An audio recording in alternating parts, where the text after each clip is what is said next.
এয়া এৰাতলীৰ অধিৱেশনস্থলী শ্ৰীমন্ত শংকৰদেৱ সংঘৰ।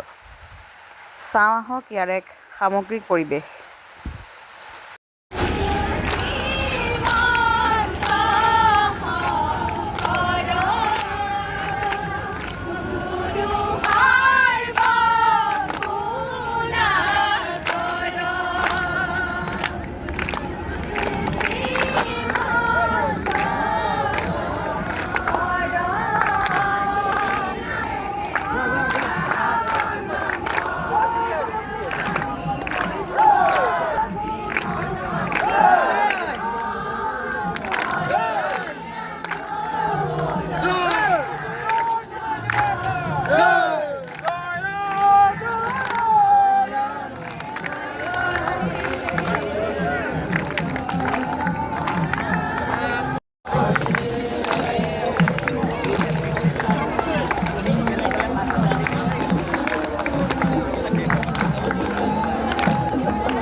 এয়া 94 সংখ্যক অধিৱেশনস্থলীৰ দেৰগাঁৱত অনুষ্ঠিত হোৱা এয়া হৈছে পতাকা উত্তোলনৰ বেদী।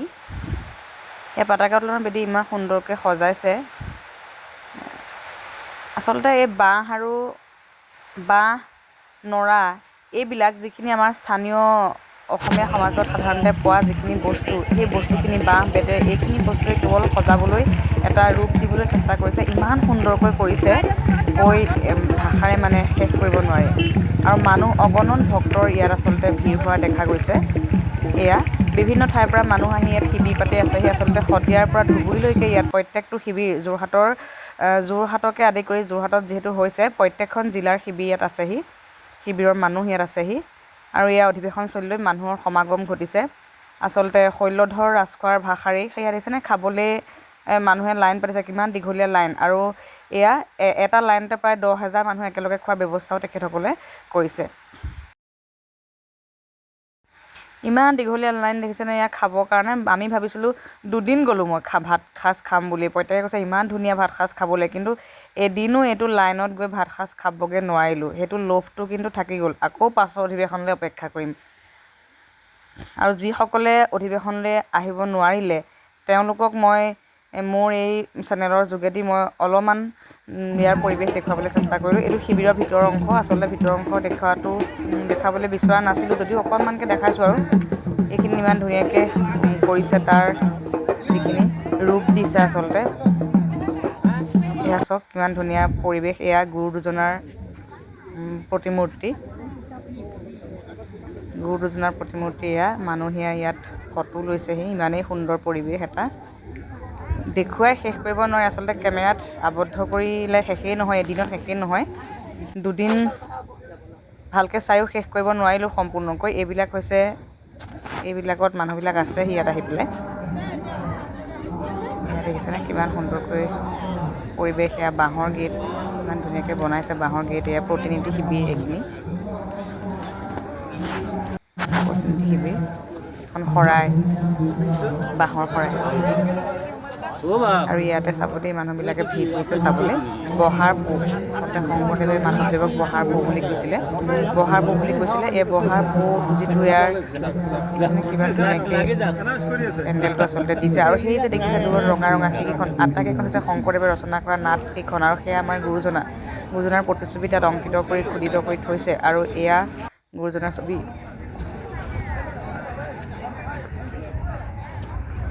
এয়া চাব ভিতৰৰ অংশ দেখুৱাবগৈ সম্পূৰ্ণকৈ নোৱাৰিম।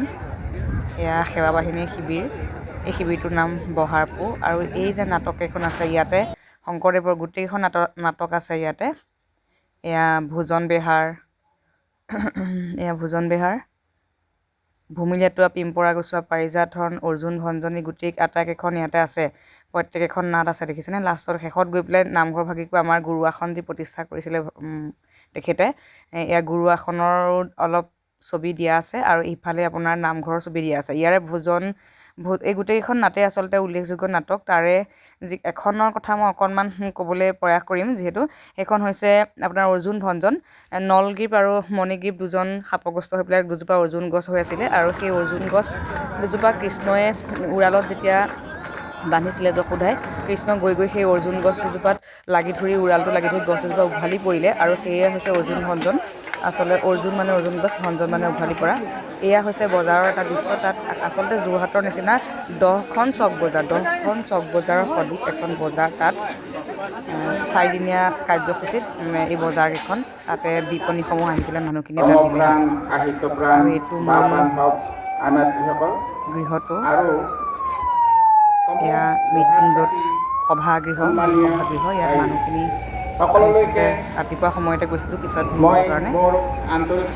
এইটো গধূলি সময়লৈ গোটেই ভিৰ হৈ গৈছিলে, মানুহৰ লাইন চব দেখিছেনে, আটাকাই সৈতে কিমান ভাল লাগিছে দেখি। ইয়াৰ পৰিশেষ কৰিব নোৱাৰি। আচলতে মই অযোধ্য ৰাষ্ট্ৰভাষাৰে মই ক'ব বিচাৰিম, ৰৈ যোৱা বাটৰুৱা, পৰাণ ঘূৰাই যোৱা, শুনি যোৱা হৰিদিনৰ নাম।